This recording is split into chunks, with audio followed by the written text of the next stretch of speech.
यहाँ पर रात्रि में कृष्ण भगवान अपनी माँ के पास गोदी में सोए हैं।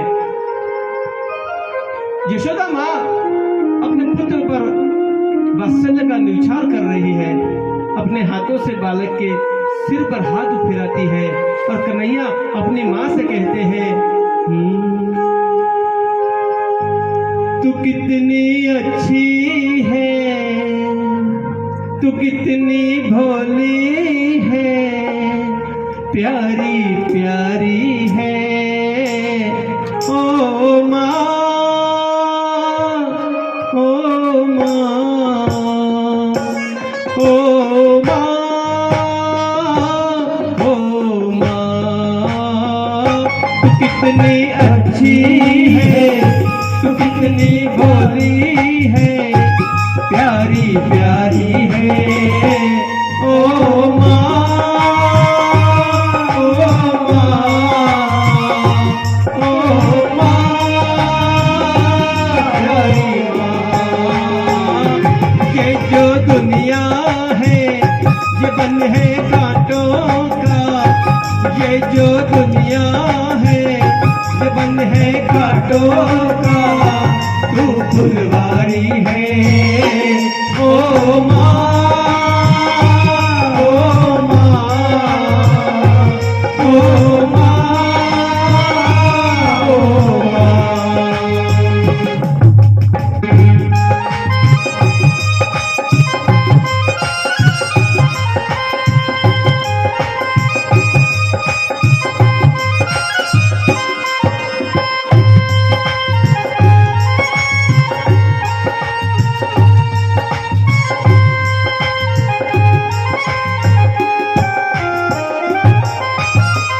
दुखन लागी है माँ तेरी अखिया, दुखन लागी है माँ तेरी अखिया, मेरे लिए जागी है तू सारी सारी रतिया, मेरे लिए जागी है तू सारी सारी रतिया। मेरी निंदिया पे अपनी निंदिया भी, मेरी निंदिया पे अपनी निंदिया भी तूने वारी है ओ माँ,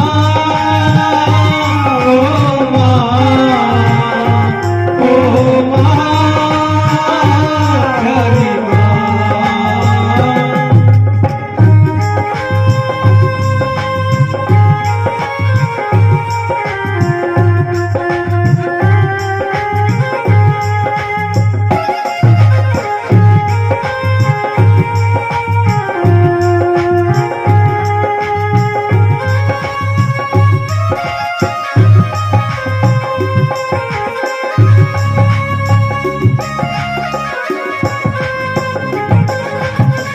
अपना नहीं तुझे सुख दुख कोई, अपना नहीं तुझे सुख दुख कोई, मैं मुस्काया तू मुस्काई, मैं रोया तू रोई, मैं मुस्काया तू मुस्काई, मैं रोया तू रोई।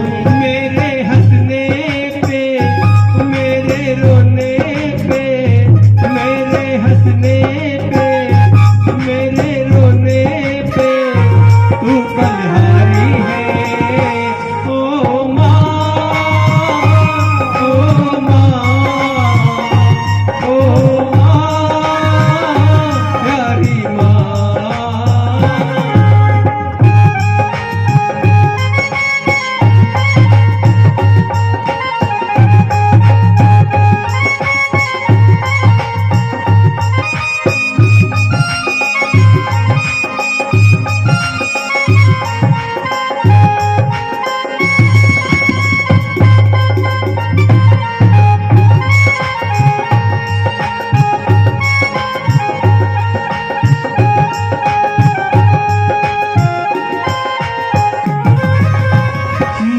बच्चों की चाह होती है, माँ बच्चों की चाह होती है, वो होते हैं किस्मत भगवान जिनकी माँ होती है,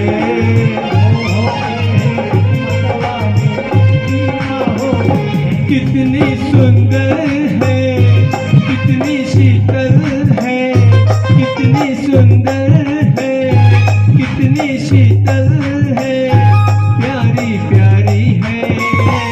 ओ माँ, ओ माँ, ओ माँ, ओ माँ, तू कितनी अच्छी है, तू कितनी भोली है, तू कितनी अच्छी है, तू कितनी भोली है, प्यारी प्यारी है। ओ माँ, ओ माँ, प्यारी माँ।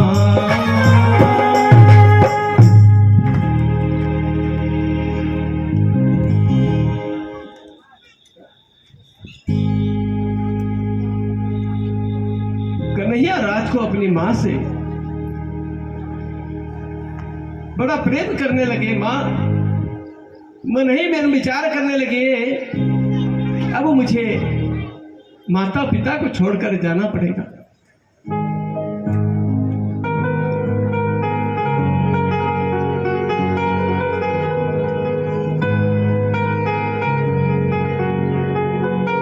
सचमुच माता पिता का जो छत्र होता है ना बच्चों के ऊपर,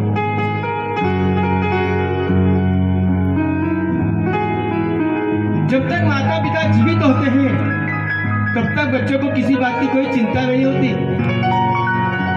किसी बात की कोई फिक्र नहीं होती। मगर जैसे ही माता या पिता का छत्र चला जाता है, उसको संभालने वाला कोई नहीं रहता।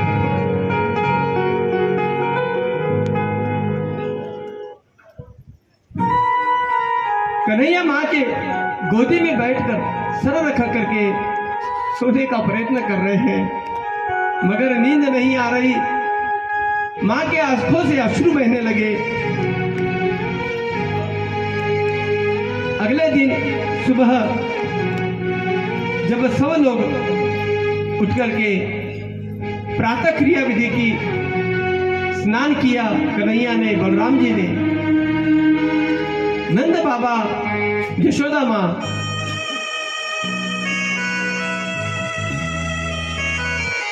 कन्हैया को माखन खिलाया। माँ यशोदा ने कहा, कन्हैया तुझे माखन बहुत पसंद है।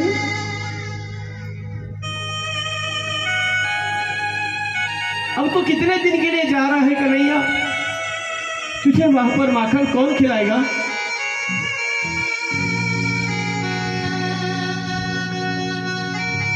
ले मेरे हाथों से माखन खा ले कन्हैया। यशोदा माँ कन्हैया को माखन खिलाती है। कन्हैया आज पूरे वस्त्र परिधान करके तैयार होकर माँ के पैर छुए, पिता नंद बाबा को प्रणाम किया। और जब यह वार्ता सारे ब्रज में फैल गई तो कोई अक्रूर नाम का आदमी आया है, व्यक्ति आया है, वह हमारे कन्हैया को मथुरा को लेकर के जा रहा है। सारी गोपियां वहां पर आ गई, अक्रूर को दोषी देने लगती है। अरे अक्रूर, तेरा नाम अक्रूर किसने रख दिया? तू तो बड़ा क्रूर है।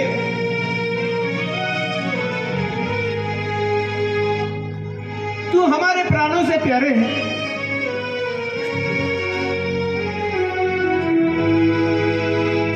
कन्हैया को हमसे छीन करके ले जाने के लिए आया है। तू तो बड़ा क्रूर है, तू बड़ा क्रूर है। क्रूर, हम तुझे जाने नहीं देंगे, हमारे कन्हैया को ले जाने नहीं देंगे।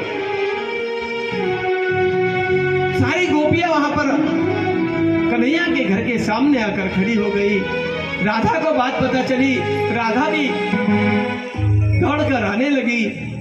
और तब भगवान श्री कृष्ण ने सारी गोपियों को समझाने का प्रयत्न किया कि देखो गोपियों, अरे मैं कुछ दिन के लिए जा रहा हूं और जल्द ही लौट करके आ जाऊंगा, तुम चिंता मत करो, मैं जल्द ही आऊंगा।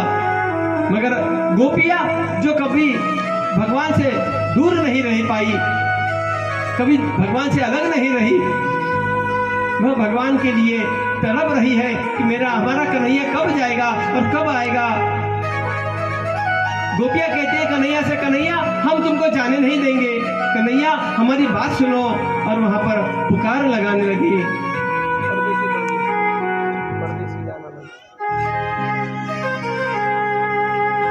ओ कान्हा,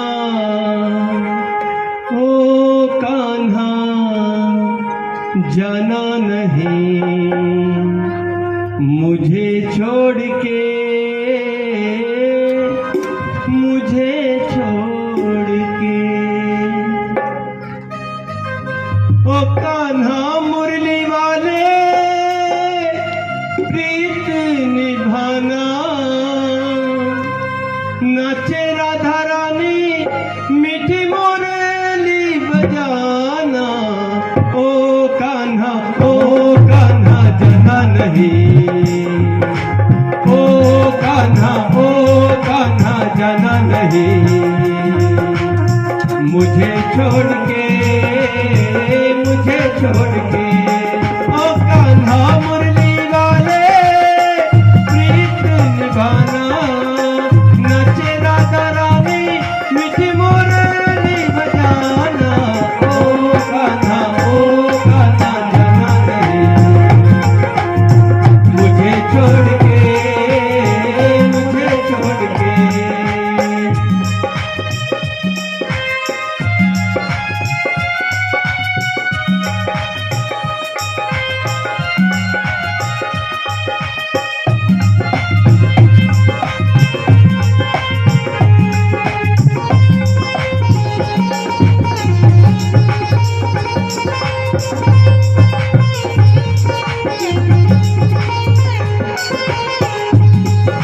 गोपी कहती है यूं ना रूठो श्याम ओ नटवर नागरिया, यूं ना रूठो श्याम ओ नटवर नागरिया, नागरिया करती हूँ मनहार बजाओ बांसुरिया। कहना मानो मोहन राधा रानी का, प्रेम निमंत्रण है या प्रेम दीवानी का। ओ कान्हा मुरली वाले प्रीत निभाना, नाचे राधा रानी मीठी मुरली बजाना। ओ कान्हा जाना नहीं मुझे छोड़ के, हमें छोड़ के।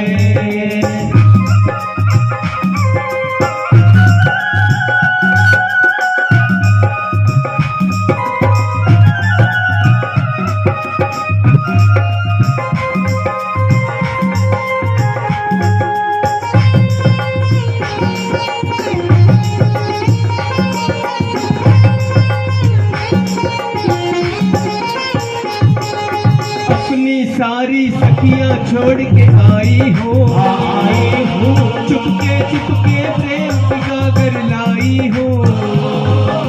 तोहरे कारण सारा जग बिसराई हो, प्रेम का रिश्ता देख निभाने आई हो। ओ कान्हा मुरली वाले प्रीत निभाना, नाचे राधा रानी मीठी मुरली बजाना। ओ कान्हा जाना नहीं हमें छोड़ के, हमें छोड़ के।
मुझे छोड़ के, मुझे छोड़ के, मुझे छोड़ के, मुझे छोड़ के, मुझे छोड़ के। ओ कान्हा जाना नहीं। गोपियां वहां पर विलाप करने लगी, रोने लगी। भगवान कृष्ण ने बड़ा मनाने का प्रयत्न किया, मगर गोपियां मानने को तैयार ही नहीं। गोपियां उस रथ के आगे जाकर के सो गई, जिस रथ पर बैठकर भगवान कृष्ण जाने वाले थे। गोपियां अक्रूर जी से कहती है, अरे अक्रूर, अगर तुझे कृष्ण को ले जाना है ना, तो तुझे हमारे ऊपर से ये रथ लेकर के जाना पड़ेगा। भगवान श्री कृष्ण ने अपनी माया का प्रयोग किया और गोपियों को वहां से उठाया। भगवान रथ पर बैठे और आगे चलने लगे। रथ कुछ दूर आगे चलने लगा। सारी गोपियां रथ के पीछे पीछे पीछे दौड़ने लगी। रथ कुछ आगे आया तब अक्रूर जी ने देखा कि सामने कोई एक गोपी रास्ते में खड़ी है। नीचे मुंह डाल करके भगवान कृष्ण को कहा, कन्हैया, ये कौन खड़ी है सामने? कृष्ण ने कहा, ये मेरी राधा है। कन्हैया रथ से उतर कर आए राधा के पास। राधा से कहा, राधा, अब मुझे जाना पड़ेगा। राधा कहती है, अरे निष्ठुर, जब तुम्हें जाना ही था तो तूने हमसे प्रेम क्यों किया? क्यों हमको प्रेम के बंधन में बांध के रखा? क्यों हमारे मन में तुम्हारे लिए प्रेम जागृत किया? अरे जब तुम्हें जाना ही था तो तुमने हमारे से यह प्रेम का लगाव क्यों लगाया? ये प्रेम का जादू क्यों फैलाया हमारे ऊपर? कन्हैया, सच कहो, मैं तुम्हारे बगैर नहीं जीवित रह सकती। मैं जी नहीं सकती कन्हैया, तुम मुझे छोड़कर मत जाओ। कन्हैया राधा से कहते हैं, राधा, अरे जाना तो मैं भी नहीं चाहता, मगर क्या करूं? अब मेरा जो आगे का कार्य है ना, वह तो मुझे करना पड़ेगा।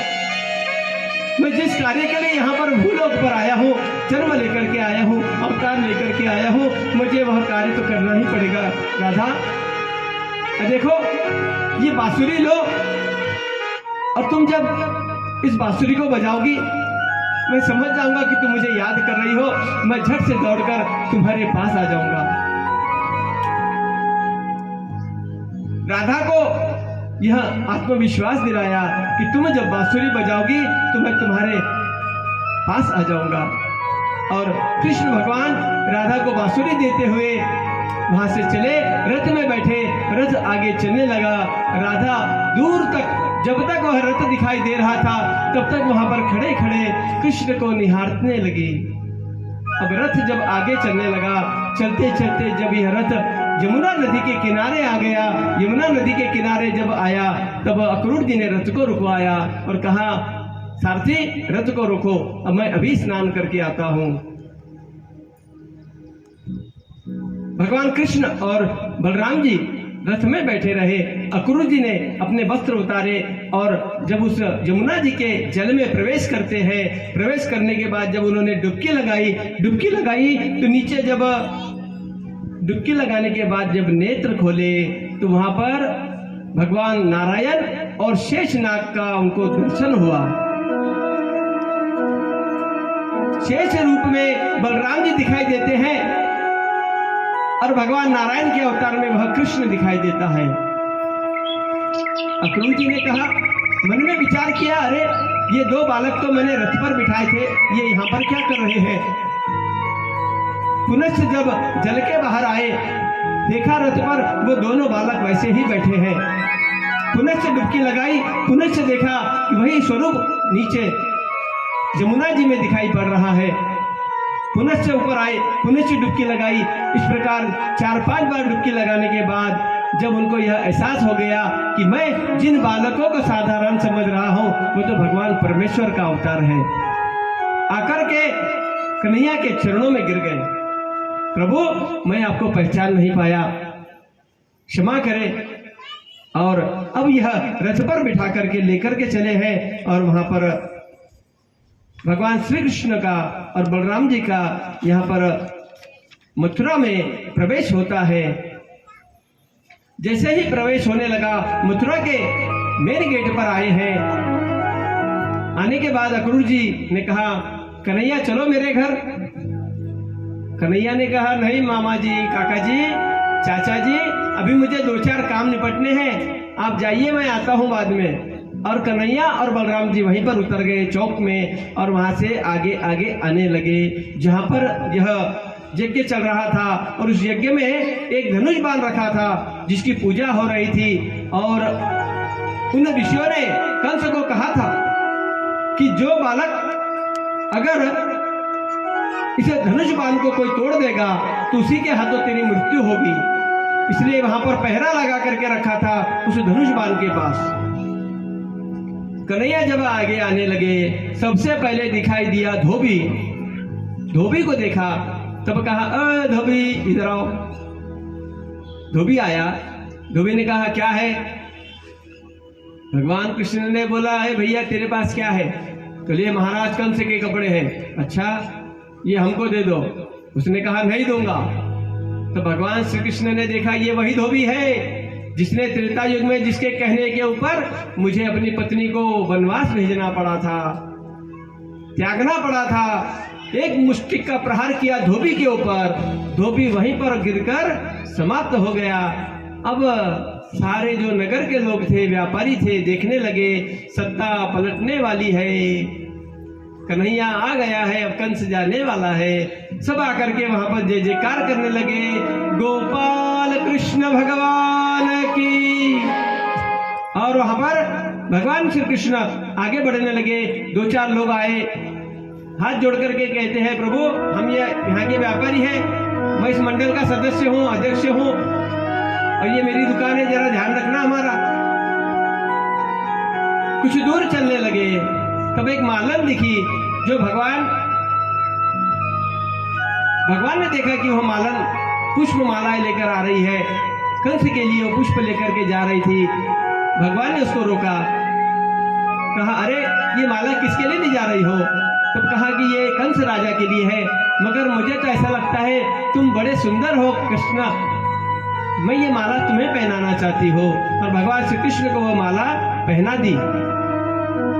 फिर कुछ दूर चलने लगे तो वहां पर महाराज की दासी कुब्जा वहां पर आई।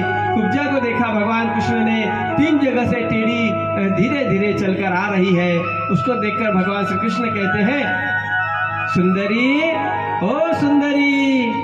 कुब्जा ने देखा इधर उधर, ये कुछ सुंदरी किसको कह रहा है? कौन सुंदरी? तब कृष्ण कहते हैं अरे मैं तुम्ही से कह रहा हूं, तुम कितनी सुंदर हो। तब कुब्जा को बड़ा क्रोध आ गया, कहने लगी अरे तुझे मैं सुंदर दिखाई देती हूँ? दिखाई नहीं देता, मैं 3 जगह टेढ़ी हूँ। तो भगवान श्री कृष्ण ने पूछा अच्छा जाने दो, ये तुम्हारे हाथ में क्या है? बोले ये चंदन है और मैं महाराज का श्रृंगार करने जा रही हूँ कंस का। बोले अच्छा आज मेरा श्रृंगार कर दो। भगवान कृष्ण की मीठी मीठी वाणी सुनकर वह प्रसन्न हो गई और कृष्ण को टीका लगाया, तिलक किया वहां पर। और चंदन लगाने के बाद जब टीका किया, भगवान कृष्ण ने कहा, संदेश दिया कि अगर कोई मुझे फूल नहीं, फूल की पाकली भी चढ़ाता है, पाकुली भी चढ़ाता है, एक छोटा सा फूल का दाना भी चढ़ाता है, तब भी मैं उसको स्वीकार करता हूँ और उसको ऊपर प्रसन्न होता हूँ। यहाँ पर भगवान ने उसके कुब्जा के पैर पर पैर रखा और हाथ से ठुड्डी पर हाथ लगाया और ऐसे जोर से झटका दिया। झटका देते ही वो जो 3 जगह से टेढ़ी थी कुब्जा, वो एकदम सीधी हो गई और एकदम सुंदर रूप में प्रकट हो गई। जब कुब्जा ने अपने आप को देखा, बड़ी प्रसन्न हो गई, भगवान के चरणों में गिर गई, प्रभु आपने मेरे ऊपर कृपा करी, अब मैं रोज चंदन आप ही को लगाऊंगी। और वहां से भगवान श्री कृष्ण थोड़ा आगे चले। कुब्जा ने कहा प्रभु आप मेरे घर आना। भगवान श्री कृष्ण ने कहा अभी नहीं, अभी मुझे बहुत काम करना है, एक दिन तुम्हारे यहाँ जरूर आऊंगा। भगवान ने आश्वासन दिया और आगे चलने लगे। आगे चलते चलते जहाँ पर ये यज्ञशाला थी, वहां पर जहाँ धनुष रखा था, वहां पर बाहर आके खड़े हो गए और कहने लगे, ओ चाचा जी, चाचा जी, ओ। अब ये जो बाहर सिपाही था उसे लगने लगा जो अंदर खड़ा है आदमी वो इसका चाचा जी लगता है। तब ये पूछने लगा, भैया कौन चाहिए तुझे? बोले वो जो एकदम आखिरी में खड़े ना धनुष बाण के पास, वो मेरे चाचा जी है। अच्छा।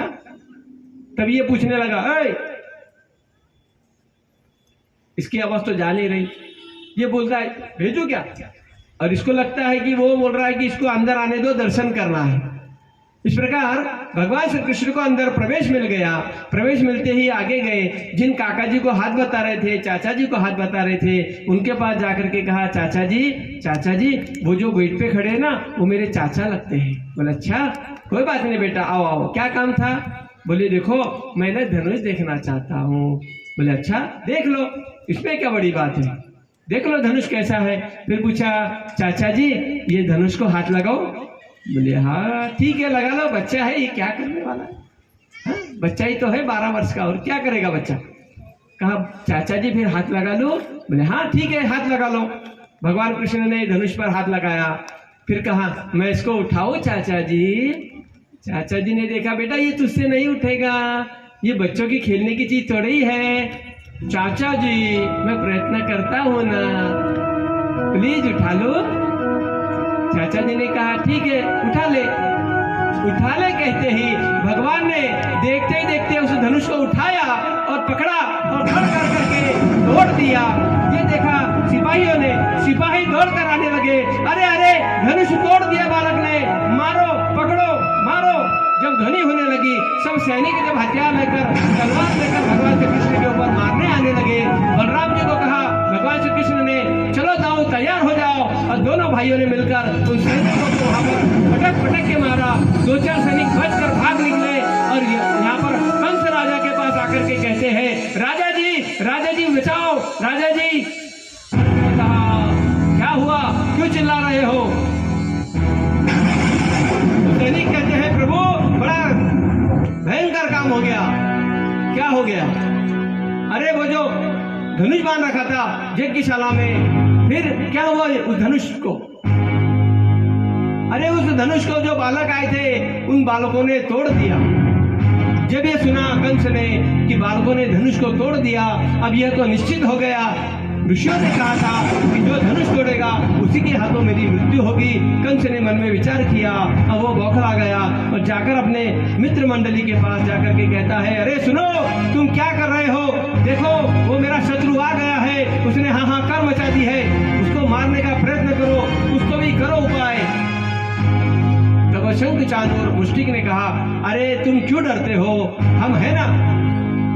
और देखो सच कहूं क्या, जो लोग कहते हैं ना तुम रहो हम है तुम्हारे साथ, तुम लड़ो हम है तुम्हारे साथ, ये पहले भागते हैं। जब मुसीबत आती है ना ऐसे लोग पहले भाग जाते हैं पीछे के पीछे। तो कभी किसी पे भरोसा करने के पहले 3 बार विचार करना कि ये मेरा साथ देंगे कि नहीं देंगे। कंस को विश्वास पर रखा कि तुम डरो नहीं कंस, हम है ना, हम सब निपट लेंगे, तुम जाओ सो जाओ।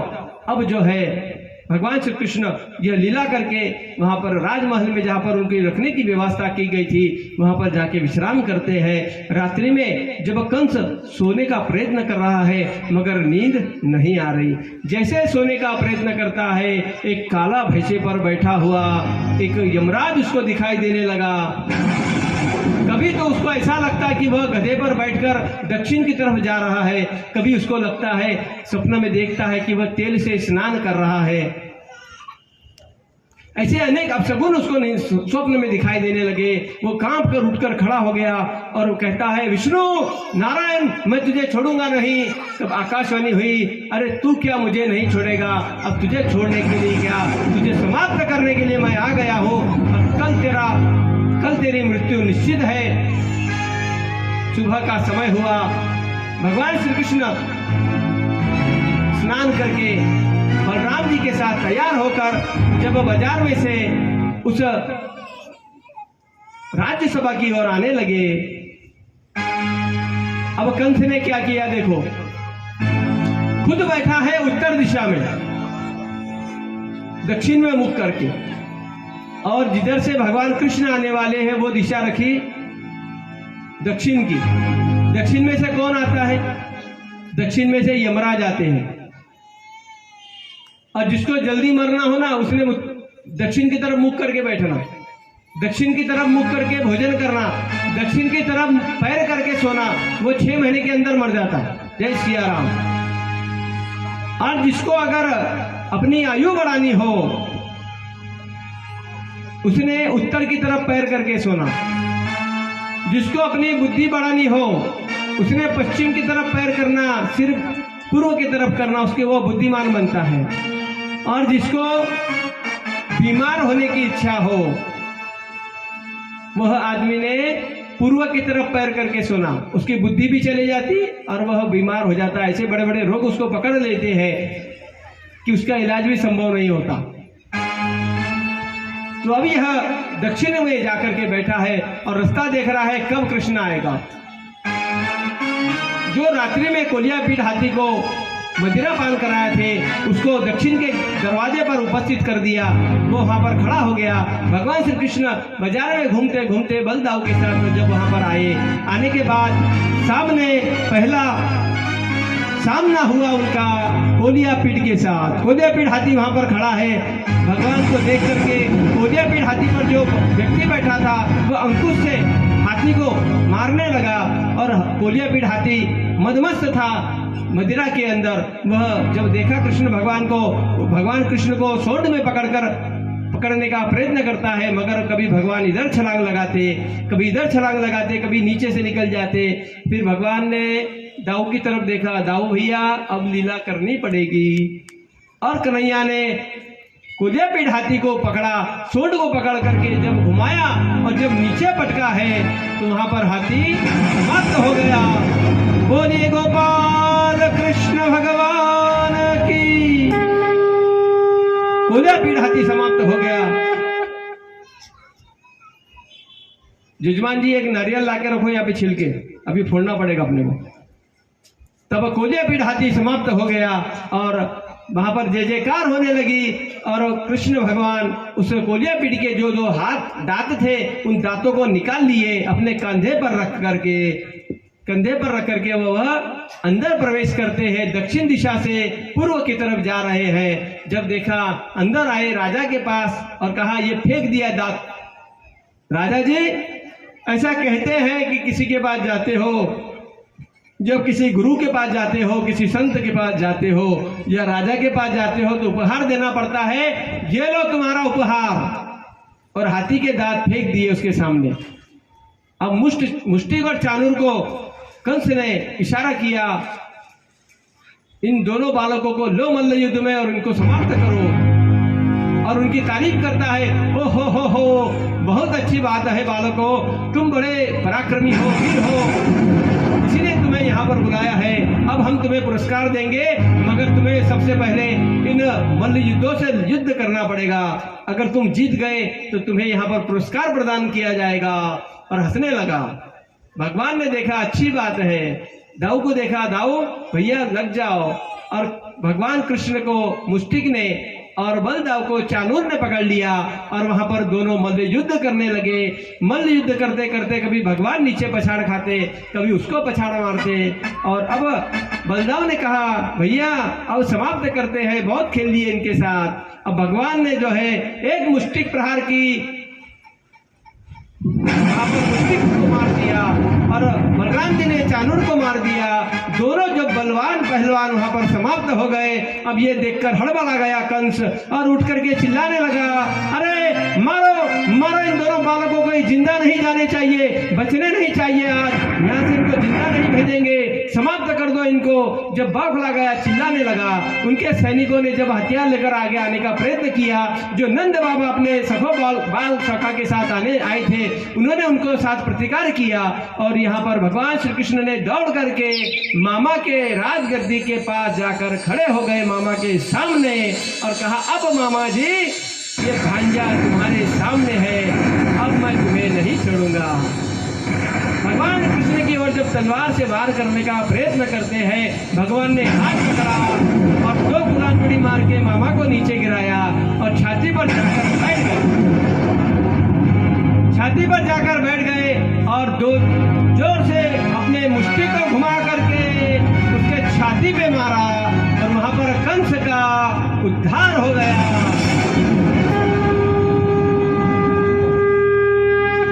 बोलिए गोपाल कृष्ण भगवान की।